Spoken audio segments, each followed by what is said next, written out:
भक्त समाजास सहज समजावे म्हणून हिंदी भाषेतून मराठी भाषेत रूपांतरित करण्यात आलेला आहे.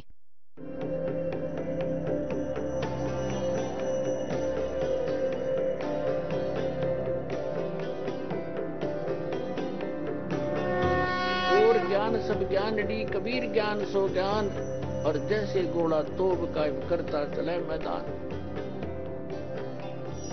जगद्गुरु तत्वदर्शी संत रामपालजी महाराजांचे अमृत वचन सर्व पवित्र धर्मांच्या व पवित्र शास्त्रांच्या आधारावर. जो वह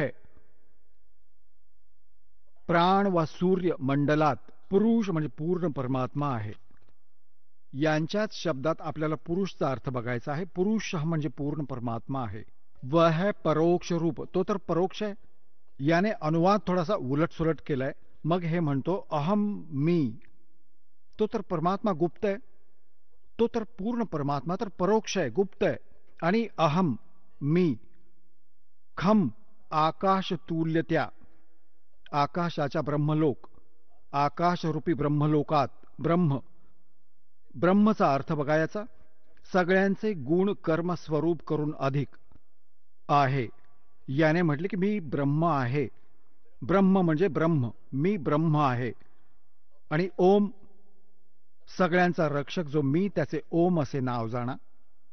ओम हा अर्थ असा आहे की तो ब्रह्म आहे, तो ब्रह्म तर मी आहे. आणि खम म्हणजे दिव्य आकाशरूपी ब्रह्मलोकात मी राहतो, माझे ओम नाम आहे. आणि तो परमात्मा, पूर्ण परमात्मा पुरुष तर गुप्त आहे. त्याची माहिती याने सांगून ठेवली होती की तत्वदर्शी संताला विचार. तर इथे पुरुष म्हणजे पूर्ण परमात्मा. आता त्यांच्याच शब्दांनी स्पष्ट करीन. ज्यांनी इतका गोलमाल केला होता समोर येईल. हे बघा, आता यजुर्वेद ठेवला, ऋग्वेद आम्ही उचलला. हे बघा, हे तेच प्रकाशक आहेत याचे, सार्वदेशिक आर्य प्रतिनिधी सभा. हे तेच त्यांचे अनुवाद करता. हे इथून छापले आहे. आता याच्या आपण प्रथम मंडलाच्या 9 मंडलाच्या आता आपण 7व्या श्लोकावर आलो आहोत. ऋग्वेद मंडल नंबर 9 सूक्त 1. आता 6 पर्यंत याने परमात्म्याचा महिमा सुरू केला होता. इथे 7व्यात याने तम म्हणजे त्या पुरुषाला, इथे लिहायला हवे होते त्या पूर्ण परमात्म्याला, तम त्या पूर्ण परमात्म्याला ज्ञान यज्ञ चांगल्या प्रकारे, मग इथे वाचा. 8व्यात याने परत केले तम त्या पुरुषाला, त्या पूर्ण परमात्म्याला, पुरुष म्हणजे पूर्ण परमात्मा सिद्ध केले आहे दासाने. उग्रगती प्रेरणा देतात, म्हणजे जेव्हा संसारात हाहाकार माजतो, याने प्रेरित होऊन तो परमात्मा इथे प्रकट होतो. हे आपले सगळे सद्ग्रंथ सांगतात आणि हे गीता पण सांगते, वेद सांगत आहेत. हे बघा, हे गोंधळू पाहत होते पण गोंधळून गेलो नाही. आता आपण शिक्षित झालो. त्या पूर्ण परमात्म्याला हे समजा, पुरुषाच्या जागी पूर्ण परमात्म्याला उग्रगती म्हणजे भयंकर परिस्थिती, प्रेरणा देतात. आणि भासमान शरीराला तो पूर्ण परमात्मा प्राप्त होतो. पुरुष म्हणजे पूर्ण परमात्मा, म्हणजे तो इथून सहज शरीर म्हणजे शरीर धारण करून येतो. पुढे बघा, त्याचेच राहिलेले आहे इथे 8व्या श्लोकाचा मंत्राचा. ऋग्वेद मंडल नंबर 9 सूक्त 1 आपण 8वा वाचत आहोत. ज्यात जो शरीर प्राप्त करतो, ज्या 3 प्रकारांनी दुसऱ्यांचे वारण म्हणजे कल्याण करणारा मधुमय शरीर मिळते, तो परमात्मा 3 प्रकारच्या शरीराने आपली देखभाल करतो. आणि जेव्हा उग्रगती प्रेरणा देतात, तेव्हा तो परमात्मा इथे एक सुंदर शरीर प्राप्त करून प्रकट होतो. पुढे बघा, 9व्यात क्लिअर होते. ऋग्वेद मंडल नंबर 9 सूक्त 1 चा मंत्र. 8 आपण वाचला, आता 9वा बघा. हा 9वा श्लोक मंत्र आहे. अभि इमम अधन्या उत्श्रृणंती धेनवः शिशुम. हे शिशुम लिहिले आहे, शिशुरूप धारण. सोम, सोम इंद्राय पातवे यांच्याच शब्दात अनुवाद वाचूया. इमम म्हणजे या किंवा त्या, सोम म्हणजे परमात्मा पूर्ण पुरुषाला, त्या पूर्ण परमात्म्याला. सोम म्हणजे हे वाचले यांच्या शब्दात सोम म्हणजे पण परमात्मा लिहिलंय इथे बघा पहिल्या मंत्रात की सोम म्हणजे परमात्मा. हे बघा परमात्मन. तर आम्ही तुम्हाला अशा प्रकारे दास सिद्ध करेल की अडाण्यातला अडाणी जर थोडंसं पण अक्षरज्ञान जाणत असेल लगेच समजेल यांच्या हेराफेरीला आणि सत्य समोर येईल. हे बघा आता आपण आलो ऋग्वेद मंडल नंबर 9 सूक्त मंत्र 9 वर सूक्त 1च्या मंत्र 9 वर. इमम म्हणजे सोम म्हणजे त्या परमात्म्याला, पुरुष म्हणजे पूर्ण परमात्मा समजू आपण, याने पण आपण सिद्ध करू केलंच आहे. त्या पूर्ण परमात्म्याला शिशुम कुमार अवस्थेतच सर्व प्रकारे अधन्या धेनवहा. धेनवहा म्हणजे गायी. अहिंसनीय काय होतं? अधन्या म्हणजे विना धनाई, अभि म्हणजे पूर्ण रूपाने. अधन्याचा अर्थ आहे जी बैलाने सांडाने टच पण नाही केले आहे, कुमारी. आता असे हरियाणात आपल्या गायीला जिने गर्भधारण नाही केलेला तर तिला म्हणतात ही विनाधनाई आहे, अधन्या विनाधनाई. याचप्रमाणे हे वेद सांगत आहेत की अधन्या धेनवाहा श्रीणंती. अधन्या म्हणजे पूर्ण रूपाने जिला सांडने बैलाने टच पण नाही केलेलं, त्या गायींच्या द्वारे त्या नवजात शिशुरूपात प्रकट परमात्म्याच्या पालन पोषणाची लीला होते. त्या गायी परमात्म्याला तृप्त करतात. वेद सांगत आहे बघा. त्या सौम्य स्वभावाच्या परमात्म्याला, पुरुषाला, परमात्म्याला जो शिशुरूप धारण करून प्रकट होतो याचा अर्थ हा होतो असा. आणि सर्व प्रकारे अधन्या म्हणजे कुमारी गाय, धेनवहा म्हणजे गायी तृप्त करतात. या इंजिनियर्सच्याच अनुवादात सिद्ध झाले की त्या परमात्म्याला जो शिशुरूप धारण करून इथे प्रकट होतो लीलामय शरीरात, जो 3 प्रकारे आपली इथे देखभाल करतो. एकतर वरती राहतो तेव्हा एकदम तेजोमय शरीर धारण करतो, इथे येतो हलके तेजपुंज शरीर धारण करतो. त्यामध्ये पण 2 प्रकार आहेत इथे जेव्हा येतो. एकतर असे शिशुरूप धारण करून प्रत्येक युगात प्रारंभी एक लीला करतातच करतात. त्यानंतर मग तिसरा जो प्रकार आहे तो कधीही कुठेही एक जिंदा महात्मा किंवा ऋषी किंवा साधू संताचे रूप घेऊन कुठेही प्रकट होऊन आपल्या भक्तांना आशीर्वाद देतात, त्यांना भक्ती मार्गावर आणतात, त्यांच्या संकटांना पण दूर करतात. असे जे जिंदा महात्म्याच्या रूपात तिसऱ्या प्रकारच्या शरीराने मालक येतात तर ते कलियुगात खूप महापुरुषांना याच रूपात भेटले, जिंदा महात्म्याचे रूप घेऊन. तर आता जो प्रसंग चालू आहे, आता हे तर वेदाने प्रूव्ह केले, सिद्ध केले, प्रमाणित केले की परमात्मा जेव्हा शिशुरूप धारण करून इथे प्रकट होतो तर त्यावेळी कुमारी गाय त्याचे पालन पोषण करते. म्हणजे कुमारी गाय दूध देते तेव्हा तो परमात्मा पितो. आता ही लीला केली कोणी? ना श्रीरामाने केली, ना कृष्णजींनी केली, ना कोणत्या अन्य देवतांनी आजपर्यंत. सांगा कोणाच्या इतिहासात असेल तर ज्याने वेदांनुसार लीला केली ही इज गॉड. आता तुम्हाला दाखवतो कबीर सागर. हा बघा पवित्र कबीर सागर. 600 वर्षांपूर्वी हा लिहिला गेला होता. परमात्म्याच्या वेळेसच धर्मदासजींनी लिहिला होता. खेमराज श्रीकृष्णदास प्रकाशन, मुंबई.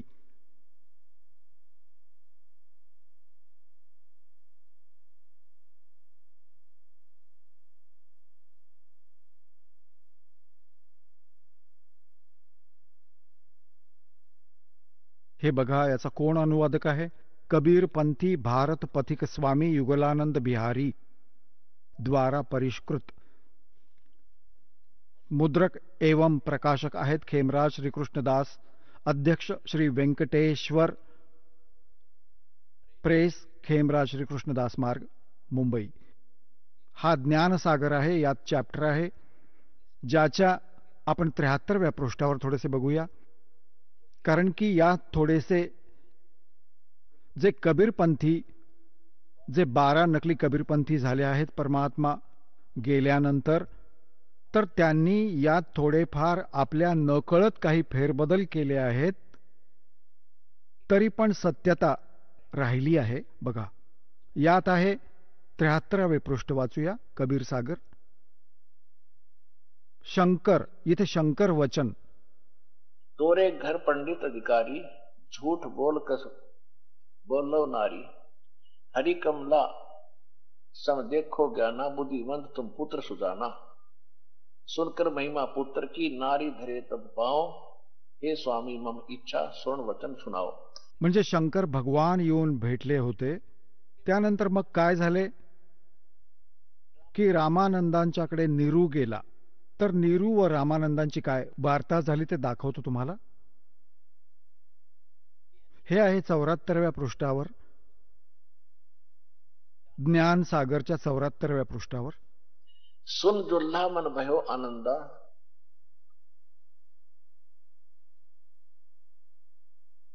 जिमी चकोर पाया निश्चंदा, ले सुत चले हरस मन कीन्या, मुलाला घेऊन घरी आले. अर्थात सोपुन असबोल ही दीना. सुत काशी को ले चले, देखन लोग देखन ते आव, काशीमध्ये घेऊन आले. जनता बघायला जात आहे, येत आहे. और अन्न पानी खावे नहीं, बख्शे नहीं, अर्दुल्ला सोग जनावे. आता काय सांगत आहेत की ते काही खाणे पिणे नव्हते करत, त्यामुळे तो विणकर नीरू दुःखी झाला होता. तब जो लामन कीन तिवाना, रामानंद सो कही उत्पाना, ले सुत मैं सुत पायो बड़ो गुणवंता, कारण कौन बखे नहीं संता. रामानंद ध्यान तब धारा, जुल्ला सो तब वचन उचारा, पूर्व जन्म ते ब्राह्मण जाति, हर सेवा कीनी भली भांति, कुछ तो सेवा हर की चूका, अर्थात ते भयो जुल्हा का रूपा. प्रभु प्रीति प्रभु गह तोर लीनी, ताते उद्धान में सुत तो दीना. आता काय सांगत आहेत रामानंदजी आणि नीरूची चर्चा चालू आहे. तर रामानंदजी सांगत आहेत की रामानंदजी सांगत आहेत की तू पहिल्या जन्मात ब्राह्मण होतास आणि तू काही भगवानाच्या भक्तीत चूक केली होतीस, ज्या कारणाने तू आज एका क्षुद्र जातीत उत्पन्न झाला आहेस, आणि ज्या कारणाने परमात्म्याने तुला कोणती प्रीती विशेष, तुला पूर्वजन्मीचे कोणते प्रेम जाणून, तुझी भावभक्ती बघून या जंगलात तुला एक पुत्र दिला. आता नीरू म्हणतो की हे भगवान, ठीक आहे, मी कोणती चूक केली असेल तर ती गेली गोष्ट, त्याला सोडा, त्याची तर मला शिक्षा मिळाली, परंतु याचा उपाय सांगा की मला एक पुत्र मिळाला आहे आणि हा काही खात पीत नाहीये, याचा कोणता उपाय सांगा. तर काय सांगतात, हे प्रभु जस कीनो तस पायो. मी जसे केले तसे तर मला मिळाले, चूक केली विणकर बनलो, अर्थ हो तो दर्शन आयो. मी संकटाच्या वेळी तुमच्याकडे आलो आहे. रामानंदजींना नीरू म्हणत आहे, सो कहिए उपाय गुसाई, बालक अक्षुदावत कुछ खाई. हा भुकेला बालक काही खाईल असा उपाय सांगा. रामानंद जी अस युक्ति विचारा, तो पुत्र कोई ज्ञानी अवतारा. तव पुत्र, तुमचा जो पुत्र आहे, वो कोई तब सुत कोई ज्ञानी अवतारा. तुझा पुत्र आहे हा कोणी विद्वान पुरुष आहे. और बचिया जाही बैल नहीं लागा, बचिया जाही बैल नहीं लागा, और सोले ठाड करते ही आगा. एक वासरू घेऊन या जिला बैलाने टच नाही केलेले, कुमारी, आणि त्याच्या समोर उभे करा. दूध चले ते थनते, दूध ही धरो छिपाए, और अक्षुदावंत जब होवे तब को देखवाए. ते दूध देईल ती कुमारी गाय, आणि त्या दुधाला लपवून ठेवा, आणि भूक लागली की त्याला पाज. जुल्हा एक बचिया ले आवा, और चलो दूत कोई मरम न पावा. चलो दूत जुल्हा हरसाना, और राख छिपाई कहो नहीं जाना. आता इथे परत काय सांगितलंय, दूध तब पीवत नाम कबीरा, और खेलत संत संग मत धीरा. आणि मग त्या परमात्म्याने कुमारी गायीचे दिलेले दूध प्यायले. आता इथे थोडेसे विचलित झाले, जसे कबीर वाणी, कबीर सागरमध्ये कबीर वाणी एक चॅप्टर आहे. त्यात 136-137 पृष्ठावर परमात्म्याने एक व्याख्या सांगितली आहे की माझ्या जाण्यानंतर धर्मदास 12 पंथ चालतील माझ्या नावाने, काळ चालवेल. 12वा पंथ जो असेल तो गरीबदासाचा असेल. संवत 1774 मध्ये त्याचा जन्म होईल गरीबदासाचा. जेव्हा तो 10 वर्षांचा होईल तेव्हा मी त्याला भेटीन आणि मग माझ्या महिम्याशी परिचित होऊन त्याच्याद्वारे माझी पुनर्वाणी प्रकट होईल. कारण की मध्ये हे काळाचे 12 दूत माझ्या कबीर सागरमध्ये थोडेफार आपल्या बुद्धीनुसार त्रुटी निर्माण करतील. त्याच्या पूर्तीसाठी 12व्या पंथाचे हे प्रवर्तक गरीबदासजींद्वारा माझ्या महिमेच्या पुनर्वाणीची पूर्ती होईल, जी पहिले गडबड केली. आता हे इतके तर सिद्ध झालेच की कुमारी गायींद्वारा परमात्म्याचे पालन पोषण झाले कबीर साहेबांचे. गरीबदासजींनी स्पष्ट केले आहे की शिव उतरे शिव मंडल से, अवगत अवगत बतन विनोद, और 7 बार चर्चा करी लिया इसको गोद. अन ब्यावर को दूध है दूध दिया तत्काल, शिव को कर मस्तक धरा ताशिव भय दयाल. म्हणजे शंकर भगवान आले, त्यांनी त्या वासराच्या कमरेवर हात ठेवला, तेव्हा त्या कुमारी गायीने दूध दिले. अधन्या म्हणजे कुमारी को दूहत है दूध दिया तत्काल. तर सांगायचा भाव आहे की जी परमात्म्याने लीला केली कबीर साहेबांनी, ती आज नाही 600 वर्षांपूर्वी लिहिलेलं आहे. आणि वेद आपले 1000 वर्ष लाखो वर्षांपूर्वीचे सांगतात की परमात्मा अशी लीला करतो. तर ही लीला आजपर्यंत कोणी केली आहे का, ज्यांना आपण भगवान मानत होतो? याने सिद्ध झाले की ते भगवान नव्हते. भगवान is Kabir, God is Kabir, Kabir is God. आता बघा, हे तर आपल्या सद्ग्रंथांनी प्रूव्ह केले. मग डोळ्यांनी बघितलेले, हे तर थिअरीने सिद्ध केलं. आता प्रॅक्टिकल.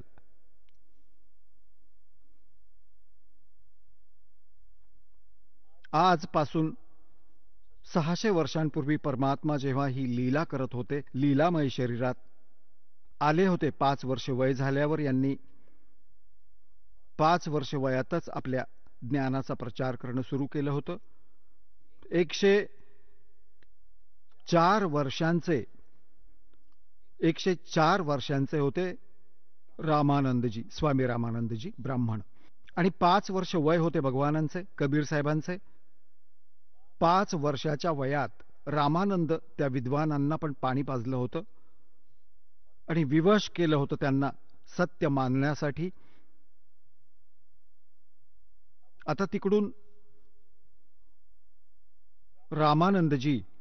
शेवटी रामानंदजी इथे अडले की माझी साधना करतो, तर त्या साधनेने मी खूप समाधिस्थ होऊन खूप उंच भरारी घेतो. आता पुण्यात्म्यांनो, हे जे आपलं शरीर आहे, बॉडी आहे, त्याच्या आत एक सूक्ष्म शरीर आहे. कधी तुम्ही सकाळी 10 वाजल्यापासून 10 वाजण्याच्या आसपास सूर्याकडे पाठ करून आणि तुमची सावली बघा, सावलीच्या छातीत दृष्टी केंद्रित करा. 1 मिनिट पापणी न हलवता. मग तिला समोर बघा. ती तुम्हाला सावली इतकी लांब होईल तुमची, जमिनीपासून आकाशापर्यंत तुमचा चेहरा दिसेल. म्हणजे जी सूक्ष्म शरीराची जी प्रतिमा आपल्या आत आहे ती डोळ्यांच्या द्वारे बाहेर येते. त्याचा फोटो होतो, तो फोटो बाहेर येतो आणि तो इतका लांब असतो, आकाशात डोके आणि जमिनीवर पाय दिसतील. याला सूक्ष्म वेद, याला सूक्ष्म शरीर म्हणतात. आणि ज्यांचे हे सूक्ष्म शरीर भक्तीने युक्त होते तर त्यात जास्त तेज दिसतं, प्रकाश. यापेक्षा अजूनही खूपशी लक्षणं सांगितली आहेत. असे त्याच्याकडे आपल्याला नाही जायचं, लक्ष नाही द्यायचं, त्या गोष्टींना सोडा. कारण की ते तर जे भक्ती करत नाही त्यांच्यासाठी लक्षणं सांगून ठेवली आहेत की डोकं नाही दिसलं तर त्याचा मृत्यू होईल 5-4 दिवसात, असा हात नाही दिसला तर भाऊ मरेल, पत्नी मरेल. याचे आपल्याला काही देणं घेणं नाही, कारण की आपण तर भगवानाला शरण आलो आहोत. आपल्यावर ती लक्षणं काउंट नाही होणार, अफेक्ट नाही होणार. तरी पण तुम्हाला फक्त जे हा दास सांगू इच्छित आहे की जे विराट रूप असते यालाच म्हणतात. जसे श्रीकृष्णजी यांनी पांडवांना दाखवले होते ते भक्तियुक्त होते श्रीकृष्णजी मागच्या जन्माचे खूप जास्त. तर त्या भक्तीच्या शक्तीचे जे विराट होते ते बाहेर एकदम इतके तेजोमय दिसले. आणि त्याचे पिताजी जे आहेत श्रीकृष्ण म्हणजे विष्णूचे पिताजी काळ आहेत, 1000 भुजांचे भगवान आहेत. त्याने विराट रूप दाखवले होते श्रीकृष्णजींना महाभारताच्या वेळी. तर त्या विराटमध्ये आणि या विराटमध्ये त्याच्या प्रकाशात आणि त्याच्या शोभेत खूप अंतर होते. तर अशा प्रकारे जे हे आहे ते विराट रूप जे तुम्ही तुमचे बघाल. विराट म्हणजे लांबच लांब, अजून काय विस्तार. विराट म्हणजे विस्तारित, खूप लांबच लांब विशाल. परंतु आपल्याकडे ती भक्ती इतकी नाहीये ज्याने आपला जितका प्रकाश बनेल. परंतु आपण याला परत परत बघायची जरुरी नाही. दास तुम्हाला यासाठी सांगत आहे की जसे जेव्हा आपण समाधीस्थ होतो, हे अभ्यास करतात हे लोक, आपल्याला ते नाही करायचे. परंतु सांगायला जरूर लागते कारण की तुम्हाला हे ज्ञान समजले पाहिजे. त्यात काय, जसे ज्ञान काय चीज आहे आणि तुम्हाला किती गरज आहे. जसे एक मोटरसायकल आहे, इंजिनियरने मोटरसायकल बनवली आणि तुम्हाला ती चालवायला शिकवली. आता यात कुठे तेल घातले आहे, कुठून ऑन ऑफ होते, कुठून याचा स्विच लागतो, पंक्चर होते, त्यात काय अडचणी येतात, तिला कसे ठीक करायचे आहे. तुम्हाला हे पर्याप्त ज्ञान आहे. त्या मोटरसायकलचा लाभ घेण्यासाठी कंप्लीट लाभ देईल तुम्हाला. जर तुम्ही तिला उघडून बसलात, हा भाग कसला बनला, हा कुठे बनला, कुठून कुठून आला आहे, कशापासून बनला आहे, तर ही आपल्या स्तराची गोष्ट नाहीये. याच प्रकारे हा दास या भक्ती मार्गाचा इंजिनियर आहे. तुम्हाला राम नामाची मोटरसायकल गाडी बनवून दिली आहे. तिला कसे सांभाळून ठेवायचे आहे, कसे चालवायचे आहे, कशी सुरक्षा करावी इतके पर्याप्त आहे तुमच्यासाठी. बाकी ज्ञान समजावण्यासाठी सांगायला लागते. कोणी हा ना विचार करू की कबीर साहेबांना काही ज्ञान नव्हते. हे संस्कृत जाणणाऱ्या ऋषींना आम्ही विद्वान मानत होतो, यासाठी सर्व काही सांगायला लागते. तर हा अभ्यास करत असत ऋषी लोक. तर हे ध्यान लावतात. ध्यानमध्ये काय होतं की हे सूक्ष्म शरीर इतकं मोठं होतं की ते वरपर्यंत जातं. त्या सूक्ष्म शरीराच्या आत सूक्ष्म आत्मा चालतो. मग आता त्यात पूर्ण प्रकरण आहे, पूर्ण ब्रह्मांडाचे सगळे काही दिसते. रामानंदजींनी काय म्हटले की मी समाधीस्थ होऊन खूपच वरपर्यंत जातो. परमात्म्याने म्हटले की चला ठीक आहे, आता समाधी लावा. ज्ञानात तर ते हरले होते. त्यांनी विचार केला की मी याला असे काही आपली इज्जत वाचवू. परमात्मा कबीरजी 5 वर्ष वयात समोर बसले आहेत. चर्चा होतच होती. रामानंदजींचा अभ्यास होता. प्रतिदिन लगेच ते समाधीस्थ झाले.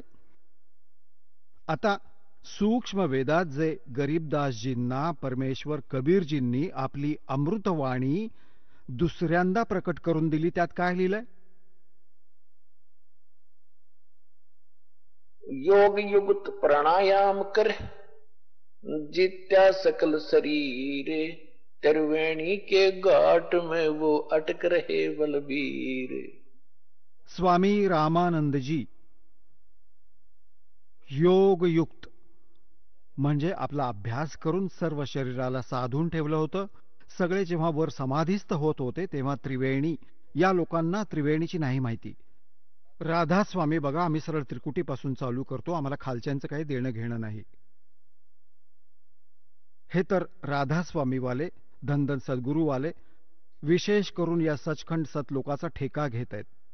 आणि यांच्याबरोबरच आम्ही चर्चा करत होतो. तर हे काय मूर्ख बनवायचे की आमचे गुरुजी म्हणतात की खालचे तर हे पिंड आहे आणि हे वरचे ब्रह्मांड आहे. आपल्याला तर सरळ त्रिकुटीने चालायचे आहे. त्रिकुटी ते सांगतात इथे, परंतु त्रिकुटी इथे नसते, त्रिकुटी इथे असते मागे. या पाठीच्या कण्याशी संबंधित आहे तिची सगळी सिस्टीम. तर काय, ते त्रिकुटीवर जातात, सरळ तिथून स्टार्ट करतात. खाली काही देणं घेणं नाही. त्रिकुटी इज द इंटरनॅशनल एअरपोर्ट. त्रिकुटी ही समजा की आंतरराष्ट्रीय विमानतळ आहे. त्या विमानतळावर जरी आपण गेलात आणि इथे पुढे तर जाऊच नाही शकत, कारण की पुढे जाण्यासाठी ज्याच्यासाठी ते विमानतळ बनले आहे ते यासाठी बनले की तिथून विमान पकडा आणि ज्या देशात जायचं आहे पहिला त्याचा व्हिसा आणि त्याचा पासपोर्ट आणि इथला क्लिअरन्स, या देशाचा जो पासपोर्ट जेव्हा बनवाल तेव्हा क्लिअरन्स होईल, त्याला घेऊन आणि मग भाडे विमानाचे आणि मग जो बिझनेस करायचा ते पैसे तुझ्याजवळ असले पाहिजेत, तेव्हा तू पुढे जाशील. तर यासाठी पहिले आपण इथून त्रिकुटीपर्यंत जायला कोणतं साधन पाहिजे ना. असंच उठून थोडंच जाणार आहे आपल्या घरातून. कोणी बसमध्ये बसेल, कोणी ट्रेनमधून जाईल. तर यासाठी यांना ज्ञान नाहीये. आपल्याला सगळ्यात पहिल्यांदा कुठून चालायला लागेल? आपण सरळ मूळ कमळात जाऊ. हृदय कमळात प्राणी राहतो. हृदय कमळाच्या बरोबर तिथून मग आपण खाली जाऊ मूळ कमळात. एक वेगळी सिस्टीम आहे पार होण्याची. मूळ कमळातून येऊ, मग परत ब्रह्माच्या कमळात, मग शंकर, मग विष्णूजींच्या कमळात, मग त्याच हृदय कमळात म्हणजे शंकराच्या कमळात, मग त्रिकुटी, कंठ कमळात, मागे पाठीच्या कण्याच्या बरोबर आतल्या बाजूला सिस्टीम आहे. आणि मग आपण येऊ त्रिकुटीवर. जोपर्यंत आपले हे खालचे कमळ नाही उघडणार, हे साफ नाही होणार, क्लिअरन्स हे आपल्याला नाही देणार, तर जीव पुढे नाही जाऊ शकत. तर यासाठी पण आम्ही तुम्हाला पहिले मंत्र जे देतो 7 मंत्र, त्यातले 5 मंत्र तर याच कमळातून तुम्हाला सोडवणारे, पार करणारे आहेत, फ्री करणारे आहेत. तुमचे नो ड्यूज सर्टिफिकेट तुम्हाला प्रत्येक स्थानावर तयार मिळेल या भक्तीने जी दासाने तुम्हाला दिली आहे.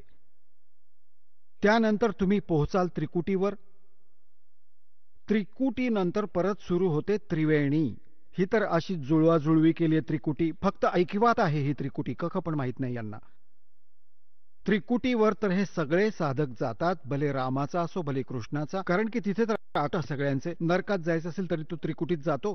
याला नरकात पाठवा. तिथे पूर्ण सचिवालय बनलेलं आहे यांचं. या धर्मराजाची तिथे एक कचेरी आहे, ऑफिस आहे. त्यात सगळ्यात पहिल्यांदा न्यायाधीशाच्या इथे जातात, त्यांचे अकाउंट होते. त्यानंतर नरकात जायचे, नरकात जा.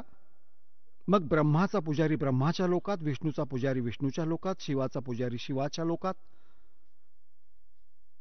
आणि बाकी नरकात जायचं, गाढव कुत्रे बनायचं ते जा. त्यांचे सगळे तिथून त्यांना मग फर्दर जे काही बनायचं असतं ते बनतात, तिथून मिळते. त्यानंतर मग त्रिवेणी सुरू होते, 3 रस्ते. आता आपण त्रिवेणी म्हणतो अलाहाबादमध्ये, की गंगा आणि यमुना येऊन मिळाल्या आणि मध्ये सरस्वती. इथली उलटी सिस्टीम आहे त्रिवेणी. तिथे 3 रस्ते आहेत, 3 वे म्हणजे रस्ते. 3 रस्ते बनतात. लेफ्ट जो रस्ता आहे त्यात पूर्ण सचिवालय आहे यांचा, यमदूतांचा, धर्मराजाचा, आणि पुढे एक गुहा जाते सरळ. तिथून जो धर्मराज निर्णय करतो, यमाचे दूत किंवा मग त्या देवाचे दूत ज्याची त्याने साधना केली आहे, तिथून मग ते घेऊन जातात. श्री विष्णूचे पुजारी आहेत तर विष्णूचे दूत तिथे उभे दिसतील, आणि ज्यांना नरकात जायचं आहे त्यांना यमाचे दूत घेऊन जातील. तर तिथे जाऊन परमात्म्याने म्हटले की आता स्वामीजी कुठे जाल? रामानंद पोहोचले त्रिवेणीवर. आता परमेश्वर कबीरजींनी म्हटले की आता स्वामीजी पुढे कुठे जाणार? इथून कुठे जाणार माहीत नाही. कुठे जाईन? मग इथे सैरसपाटी करत राहा, येत राहा, जात राहा रोज. काय लाभ झाला तुम्हाला? मी सांगतो कुठे जाल. तुम्ही आहात विष्णूजींचे पुजारी, आणि त्याबरोबर तुम्ही हा यज्ञ वगैरे करता, हठयोग करता, तप होते. तर इकडे आहे धर्मराजाचे ऑफिस. ह्या इथून तुम्हाला पुढे मिळेल, इथून टोकन मिळेल. तुम्ही जाल विष्णूजींच्या लोकात. आणि तिथे किती दिवस राहाल? म्हणू लागले, हे तर जितके माझे पुण्य असेल तिथपर्यंत मी तिथे राहीन. माझे भक्तिकर्म असतील इतक्या वेळेपर्यंत मी विष्णूजींच्या लोकात राहीन. रामानंदजींना इतकं तर ज्ञान होतं, विद्वान होते. परमात्म्याने म्हटलं की जेव्हा तुमचे पुण्य विष्णूजींच्या लोकात समाप्त होतील तेव्हा कुठे जाल? मग नरकात पण जाईन. त्यानंतर कुठे जाल? काय माहीत कोणत्या पशु पक्षाच्या योनीत जाईन? तर काय खाक भक्ती तुमची? ही काय भक्ती करत आहात तुम्ही? आम्ही सांगू तुम्हाला, गीताध्याय नंबर 15च्या श्लोक नंबर 4 मध्ये म्हटलंय की तत्वदर्शी संताच्या प्राप्तीनंतर परमेश्वराच्या त्या परमपदाचा शोध केला पाहिजे, जिथे गेल्यानंतर साधक परत परतून कधी संसारात नाही येत. आता जिथून सत्संग दासाने प्रारंभ केला होता, आता आपण त्या पॉइंटवर आलो की जी साधना आपण करत होतो, शास्त्र विरुद्ध करत होतो, त्याने आपले जन्म आणि मरण संपले नाही. कष्ट जसेच्या तसेच राहिले. आता स्वामी रामानंदजींनी काय म्हटले? परमात्म्याने सांगितले की हा समोरचा जो रस्ता आहे, तो बिलकुल हा समोरचा हे आहे ब्रह्मरंध्र. आणि हे तुमच्या कोणत्याही मंत्राने, ना ओम जपाने, ना ओम नमः शिवायने, आणि नाही ओम भगवते वासुदेवाय, ओम नमो भगवते वासुदेवायने, आणि ना कोणत्या दुसऱ्या मंत्राने हे समोरचे नाही उघडणार. माझ्याजवळ ते सतनाम आहे, ज्याच्या जपाने तो समोरचा दरवाजा उघडेल, अन्यथा हे गेट कधी नाही उघडणार तुमचं. हे बंद पडलंय तुझं. आणि काही प्रयत्न करून बघ. रामानंदजी जे मंत्र जाणत होते, जो पण गायत्री मंत्र त्याने घोटून ठेवला होता, यजुर्वेद अध्याय नंबर 36चा मंत्र 3, त्याचा ओम मंत्र, त्याचा ओम जप केला, नाही उघडलं. बसला चुप होऊन, कारण की स्वप्नाप्रमाणे होत होते. जसे स्वप्नात बघतो असे चालत होता. बसला, समाधीस्थ होता. परमात्मा समोर बसले आहेत आणि त्याच्या समोर परमात्मा पुढे पण बसले आहेत, त्रिकुटीवर, त्रिवेणीत. तर तिथे म्हणतात की मी दाखवू उघडून मी जप करतो माझ्या मंत्राचा, जो गुप्त मंत्र माझ्याजवळ आहे, शक्तिशाली, जो मोक्ष मंत्र आहे. 2 अक्षरांचा आहे सतनाम, 2 अक्षरांचं, ज्यात एक ओम मंत्र आहे व एक तत्गुप्त आहे. परमात्म्याने लीला केली, सुमरण केले सतनामाचे. एकदम असे ती दगडासारखी ती वज्राची दारे होती, अशी उघडली, गेट उघडले समोर. आता परमात्म्याने म्हटले की ये माझ्याबरोबर. जेव्हा रामानंदजींना घेऊन गेले, दाखवले की हा बसला आहे तो निरंजन ज्योती, निरंजन ज्याला तुम्ही परमात्मा मानत आहात, अलख निरंजन म्हणता, हा काळ आहे. हा बघा, हा बसला आहे. त्या गेटच्या समोर बसतो हा इतका दुष्ट आहे, जे 11वे द्वार आहे, 10वे द्वार ज्याचा पाढा वाचत होते आजपर्यंत. 10वे तर काळाच्या जाळ्यात राहते आणि 11वे पण पार नाही करत. 12वे द्वार पार करणार, 12व्यातून पार होऊन आपण सतलोकात जाऊ. हा मधु परमहंस आहे एक रांजडीमध्ये, फौजी साहेब, आणि त्याने कुठे परमात्म्याची वाणी वाचली. 11वी खिडकी, 11वी खिडकी. त्या 11वी खिडकीत हळदीच्या गाठीने वाणी बनला आणि असं म्हणतो, माझ्याकडे जी वस्तू आहे कोणाकडेही नाही धरतीवर. काय काय आहे त्याच्याकडे? मंत्र काय देतो? सतनाम आणि सद्गुरू. हे तर त्याचे मंत्र आहेत. आणि मग कानात ऊ नाही, ते पण नाही करत, नुसते ऊ करतो. तो साधक दीक्षा घेणारा म्हणतो, महाराजी काय ऐकलं नाही? म्हणतो, हा ऐकायचा नाही, हा म्हणायचा पण नाही. आत तुझ्या ताकद घातली, तो सार शब्द आहे, आदी शब्द आहे. आणि त्याने पाहिले, हे वाचले, परमात्म्याच्या वाणीला समजणे मुलांचा खेळ आहे. 11वी खिडकी, 11वे द्वार, 11वे तर या काळाच्या लोकातून पार करू. 11वे जाईल, अक्षर पुरुषाच्या लोकात प्रवेश करेल 11वे, तरी पण पार नाही झाले. त्यानंतर मग 12वे द्वार आहे, जे 11वे द्वार आहे, तिथे हा स्वतः बसला आहे, हा काळ. आणि इतके विक्राळ रूप आहे, अगदी कडी लावून बसला आहे. तसा तर तो बंद तो आहेच आहे. डोळ्यात तेल घालून पहारा देत आहे, ना जाणो की चुकून निघून न जावं कोणी माझा डोळा लागला तर. तर तिथे जेव्हा कोणी जातो, पहिले तर त्याचे इतके तेज आहे, इतकी ताकद त्याची, चारी बाजूला त्याने असे सोडून ठेवले आहे की कुणी जाऊ नाही शकत सामान्य जीव. परंतु परमात्माच जाऊ शकतो, किंवा त्यांचे भक्तियुक्त हंस त्यांच्या कृपेने तिथून पार होऊ शकतात. तर कबीर साहेब बरोबर घेऊन गेले रामानंदजींना की तो बसलाय बघ कडी लावून 11व्या द्वारावर, तुझा भगवान अलख निरंजन काळ, जो गीता 11व्या अध्यायाच्या 32व्या श्लोकात म्हणतो, मी काळ आहे, सगळ्यांना खाण्यासाठी प्रवर्त झालो आहे, सगळ्यांचा नाश करीन. हा आहे तो, ज्याने तुम्ही, कृष्ण नव्हता तो, कृष्णात हा प्रवेश करून बोलत होता. आता बघितलं त्याचा चेहरा तर रामानंदजी घाबरले. अरे हे तर गजब झाले रे बाबा. इतके मोठे मोठे डोळे आणि विक्राळ चेहरा, लांब दात, विद्रूप कपाळ. परमात्मा म्हणाले, चिंता नको करू, माझ्याकडे तोच मंत्र आहे ज्याने कपाट उघडली होती, ब्रह्मरंध्र उघडले होते. आता याचे म्हणतात, जैसे फनपति मंत्र सुन रखे फन सकोरे, ऐसे मेरे सतनाम से यू काल्यवय मोरे.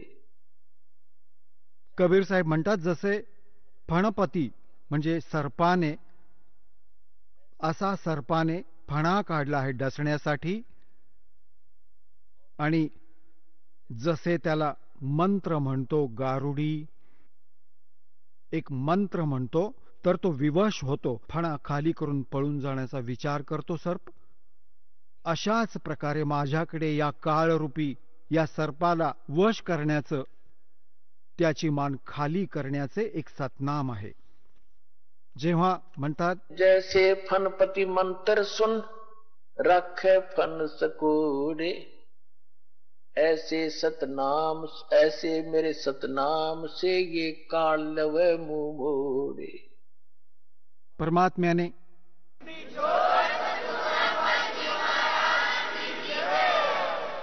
परमेश्वर कबीर परमेश्वरजींनी सतनामाचे सुमरण केले आणि काळाने एकदम खाली मान घातली. अशी खाली मान करताच त्याच्या डोक्यावर पाय ठेवून कमरेवर, आणि रामानंदजींनी म्हटले की ये माझ्याबरोबर.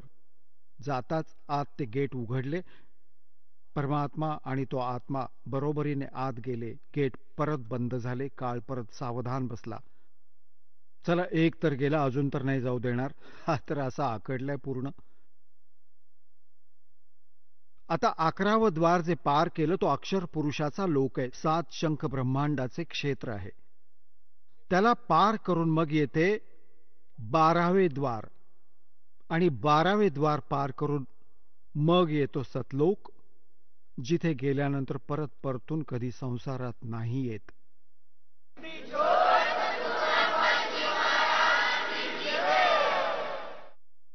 तिथे परमात्म्याने सगळी आपली लीला दाखवली, सतलोक दाखवला. होय होय, पुण्यात्म्यांनो, जर सगळे वर्णन केले तर तुमच्या तोंडाला पाणी सुटेल. असेच इतका उत्तम आहे, अशी उत्तम व्यवस्था आहे. परंतु अजून तुमच्याकडून भक्ती पण करून घ्यायची आहे. भक्ती करवून मग घेऊन जाऊ. तिथे पोहोचले, तिथे सगळी शोभा बघितली. इतके सुंदर वातावरण, ना गरमी आहे ना थंडी आहे. सुंदर तेजोमय शरीर आहे, तेजोमय एकदम. 16 सूर्य इतका प्रकाश रामानंदजींच्या शरीराचा झाला, जे तिथे शरीर मिळाले त्यांना. आणि परमात्मा कबीरजींनी जे छोट्या बाळाच्या रूपात त्यांच्याबरोबर जात होते, ते आता दुसऱ्या रूपात पाहिले. घुमटाच्या आत, खूप मोठ्या घुमटात परमात्मा बसले आहेत असे, आणि सिंहासनावर विराजमान आहेत. सुंदर सिंहासन, हिरेपन्नी जडवलेले. डोक्यावर मुकुट आहे मालकाच्या. एका रोम केसात करोड सूर्य मिळवा करोड चंद्रमा इतका प्रकाश. तर ते छोटे बालक, तिथे शरीर लांब लांब होत जाते. जाताच चांगले लांब, सुंदर वाटते ते लांब शरीर.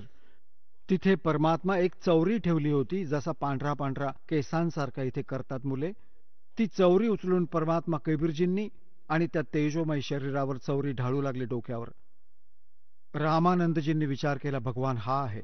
आणि कबीरजी याचे कोणी नोकर चाकर, इथले कोणी गण गेले असतील, हे कोणी इथले देव असतील या लोकातले. इतक्या तेजोमय शरीर उभे राहिले.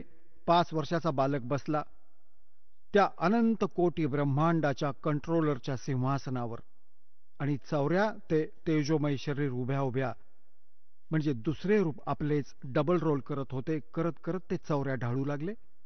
हे रामानंदजी विचार करत आहे, हे काय झाले बाबा? हा कबीर बसला गादीवर, भगवान ज्याला मालिक समजत होतो, हा चौऱ्या ढाळतोय. इतक्यात ते तेजोमय जे मोठे शरीर होते 5 वर्षाच्या बालकात सामावले गेले. एकटे कबीर साहेब इतके तेजोमय रूप झाले त्यांचे, आणि चौऱ्या आपोआप फिरत आहेत डोक्यावर. जेव्हा पाहिले रामानंदजीने, अरे हे तर गजब झाले, हा तर भगवान स्वतः हाच तर आहे मालक. पाया पडले तिथेच.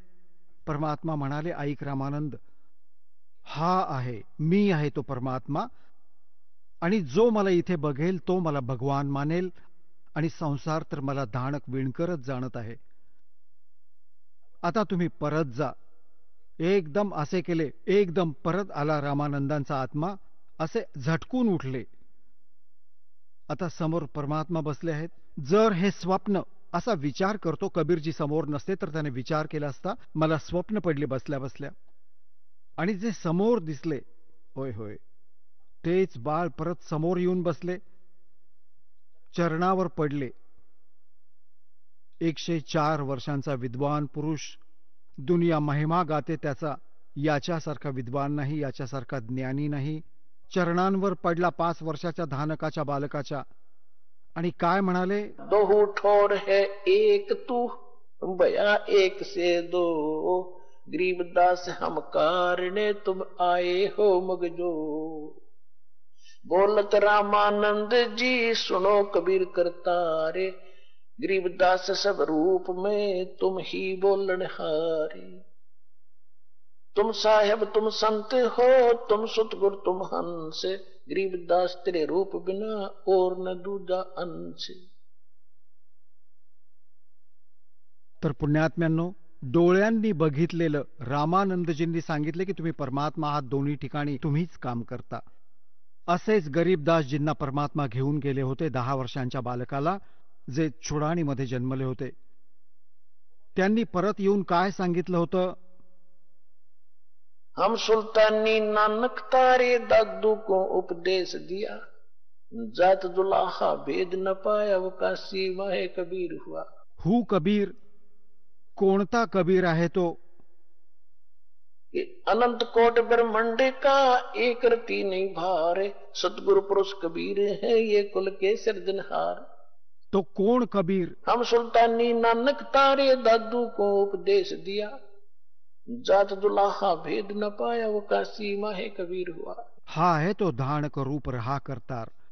नानक साहेब काय सांगतात? गुरु ग्रंथ साहेब मध्ये लिहिलं आहे, महिला पहिलाच्या वाणीत पृष्ठ नंबर 24 वर, तेरा एक नाम तारे संसार. तुझे हे सतनाम आणि जे सारनाम आहे. तेरा एक नाम तारे संसार में एहो आस एहो आधार, और फाई सूरत मुलुक की वेश, ए ठगवाड़ा ठगी देश, खरा सियाणा बहुता भारी धाणक रूप राहत.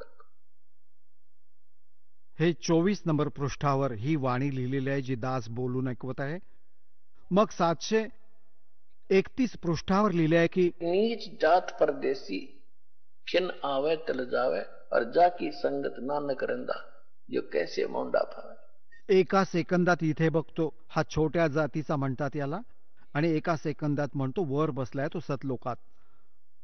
मग 721 पृष्ठावर म्हणतो की, म्हणतात नानकजी की, एक अर्ज गुफ्तम तो दर पेश तो दर कून करतार, हक्का कबीर करीम तू बे ए परवरदिगार. की हे साऱ्या सृष्टीला वचनाने रचणारे कुण करतार म्हणजे शब्द स्वरूपी परमात्मा. हे हक्का कबीर तिथे स्पष्ट लिहिलं आहे, हे सत कबीर. आणि बेऐब परवरदिगार, तुम्ही निर्विकार परमात्मा आहात. असेच दादू साहेब म्हणतात कि जिन मुझको निज नाम दिया सोय सतगुर हमारा, दादू दूसरा कोई नहीं हो कबीर सर्जना. तर दादू साहेबांना पण परमात्मा भेटले होते जिंदा महात्म्याच्या रूपात. म्हणजे आजचा जो सत्संग होता, एकतर आपण कसा भक्तीवर विश्वास करूया की जी आपण करतो ती खरी आहे. 2 कारणे. एकतर आपले सद्ग्रंथ, जी थिअरी आपली, तो आपला आधार आहे. दुसरे, प्रॅक्टिकल ज्यांनी केले, प्रॅक्टिकल ज्या महापुरुषांनी केले, आदरणीय धरमदास साहेबजींनी याच प्रकारे धरमदासजींना सचखंडाला घेऊन गेले होते, परत सोडलं होतं. असेच आदरणीय रामानंदजींना, आदरणीय दादू साहेबांना, आदरणीय मुलुकदास साहेबजींना, आदरणीय नानक साहेबजींना, आदरणीय गरीबदास साहेबजींना, आदरणीय घिसादास साहेबजींना, या सगळ्या महापुरुषांनी समक्ष बघितले मालकांना, आणि तोच जप केला त्यांनी परत जायला सतलोकात. जो दास आपल्याला देत आहे तो, त्यानेच तुमचा मोक्ष होईल.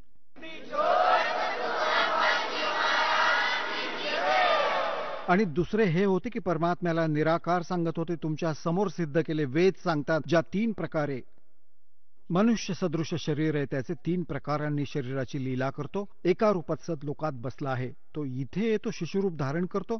एक लीला, एक सामान्य जनता, सामान्य नागरिकाप्रमाणे जीवन जगून दाखवतो की या संसारात इतकेच पर्याप्त आहे. खूप पैशाच्या मागे नका पडू, भक्ती करून पिच्छा सोडवा. आणि तिसऱ्या स्थितीत तो कधीही कुठेही प्रकट होऊन चांगल्या आत्म्यांना भेटतो, त्यांना ज्ञान समजावतो, आपल्याशी परिचित करून त्यांना पार करून देतो. तर या प्रकारे तो परमात्मा ते कबीर साहेब आहेत, जे बनारसमध्ये नीरू आणि नीमाला प्राप्त झाले होते. धानक रूप रहा करतार, हम सुल्तानी नानक तारे दादू को उपदेश दिया, जात जुलाहा भेद न पाया, वो काशी माय. He is God.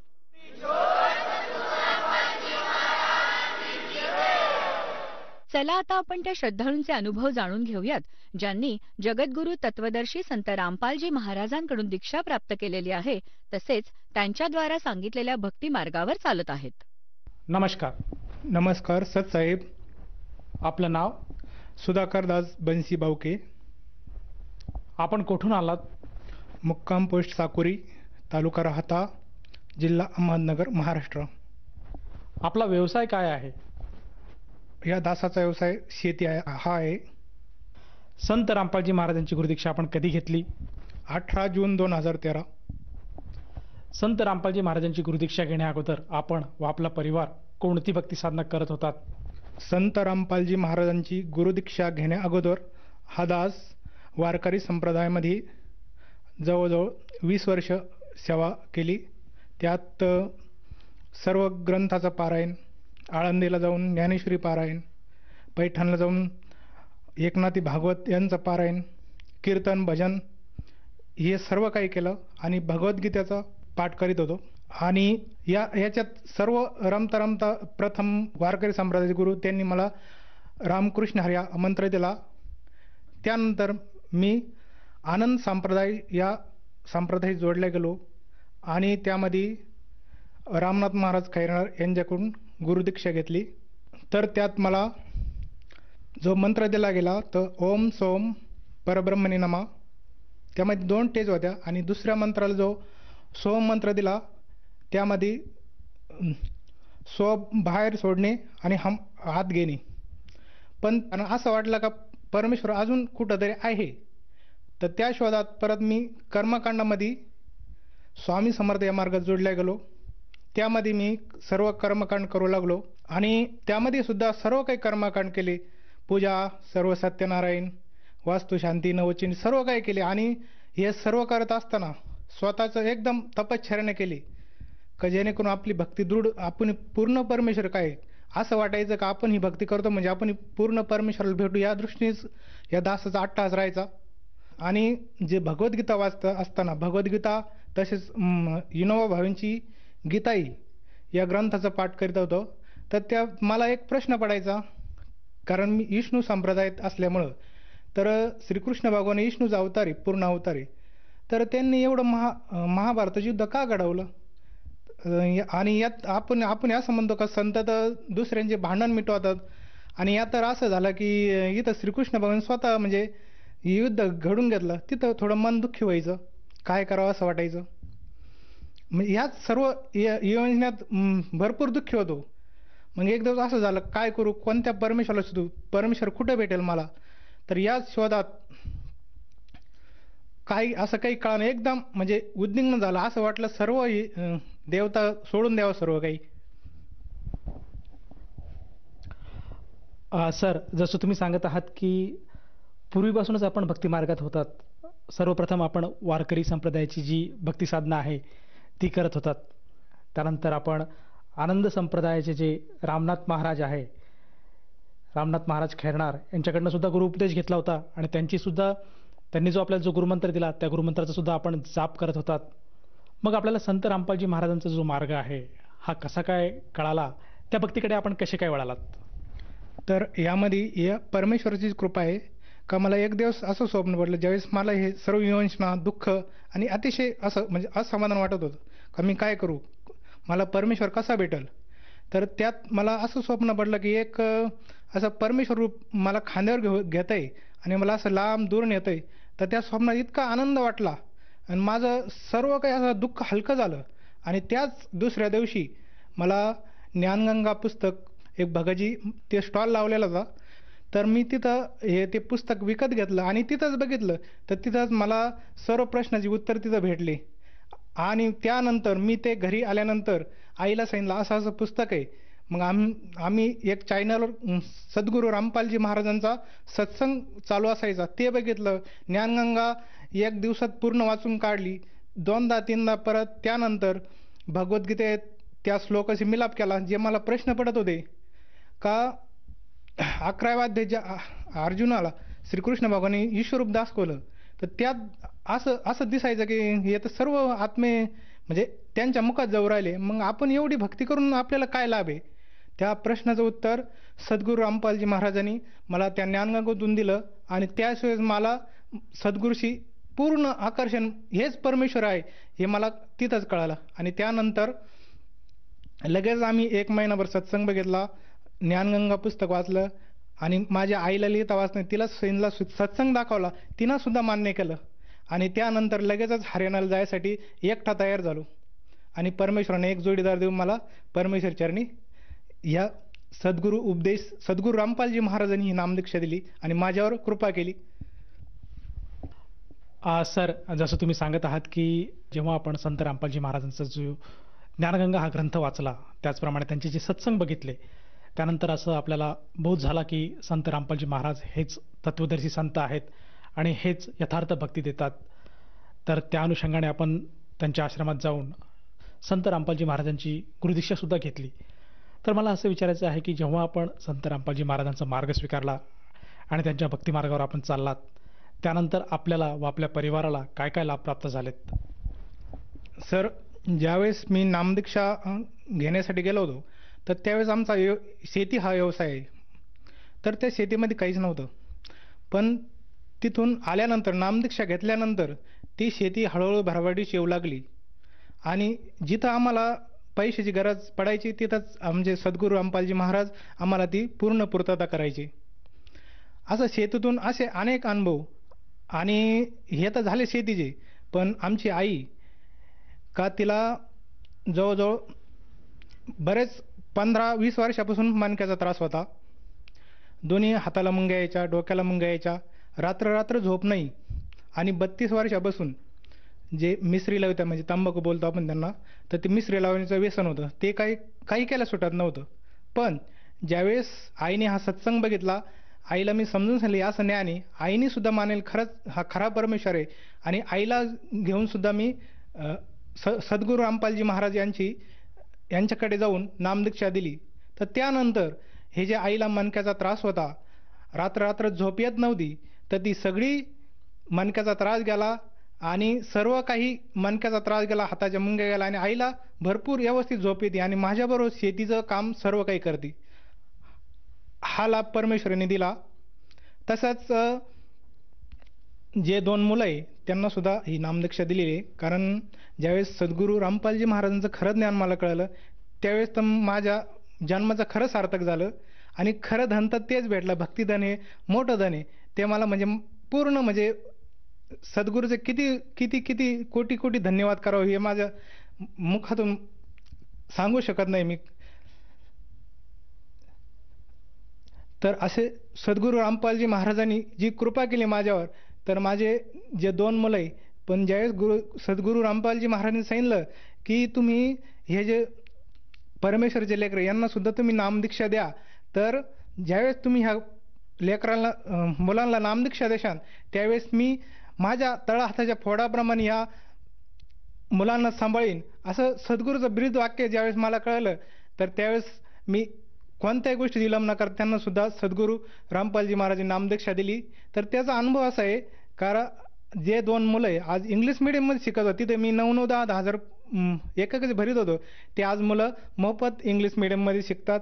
अजून कोणती कृपा सद्गुरू रामपालजी महाराजांनी करावी हे मी माझे शब्द नाही मला सांगण्यासाठी.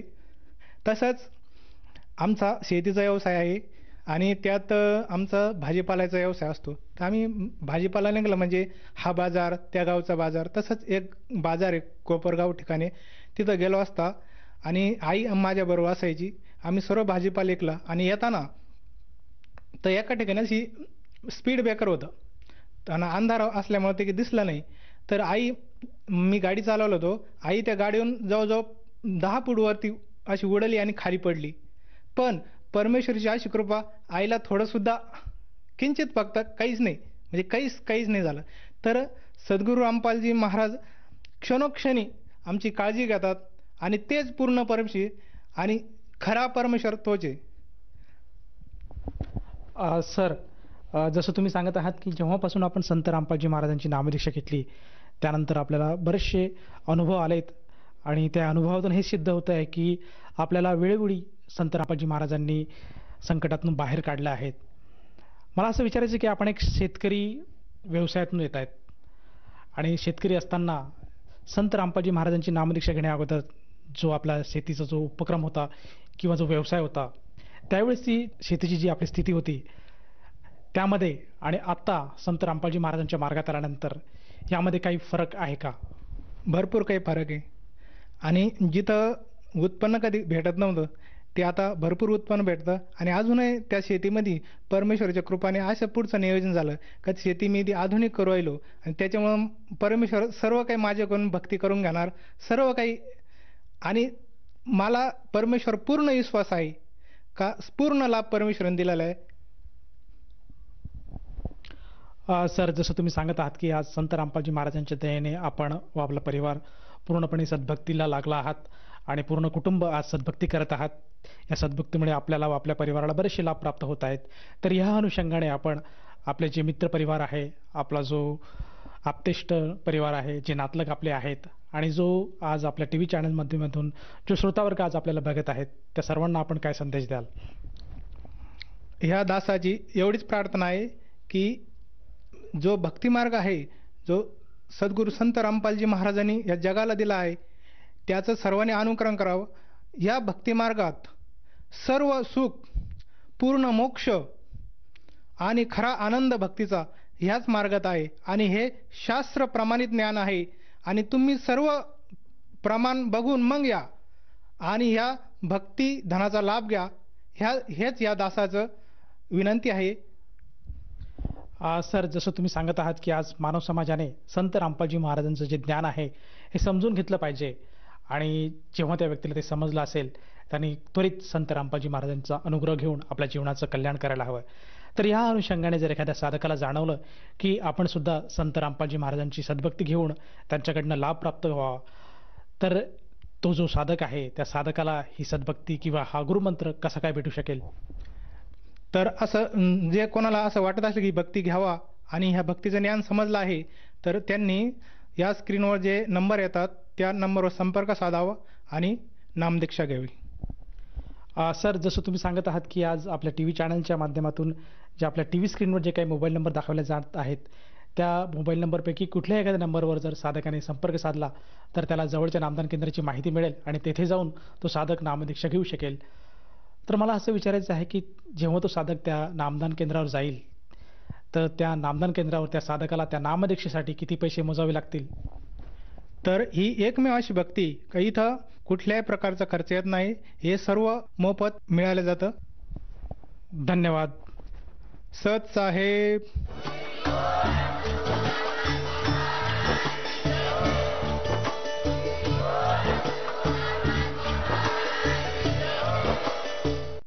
आपण ऐकत होता जगद्गुरु तत्वदर्शी संत रामपालजी महाराजांचे मंगल प्रवचन. निःशुल्क नामदीक्षा प्राप्त करण्यासाठी आणि अधिक माहितीसाठी संपर्क करा 7030303951 7030303952. आमची वेबसाईट आहे www.jagadgururampalji.org. सर्व पवित्र धर्मांच्या व पवित्र शास्त्रांवर आधारित प्रमाणित अनमोल पुस्तक ज्ञानगंगा किंवा जगण्याचा मार्ग यापैकी कोणतेही एक पुस्तक निःशुल्क मागवण्यासाठी आम्हाला आपले पूर्ण नाव, पूर्ण पत्ता, पिनकोड सहित आणि फोन नंबर लिहून 7030303951 7030303952 नंबरवर SMS करू शकता किंवा आम्हाला 7030303950 नंबरवर व्हॉट्सअप देखील करू शकता.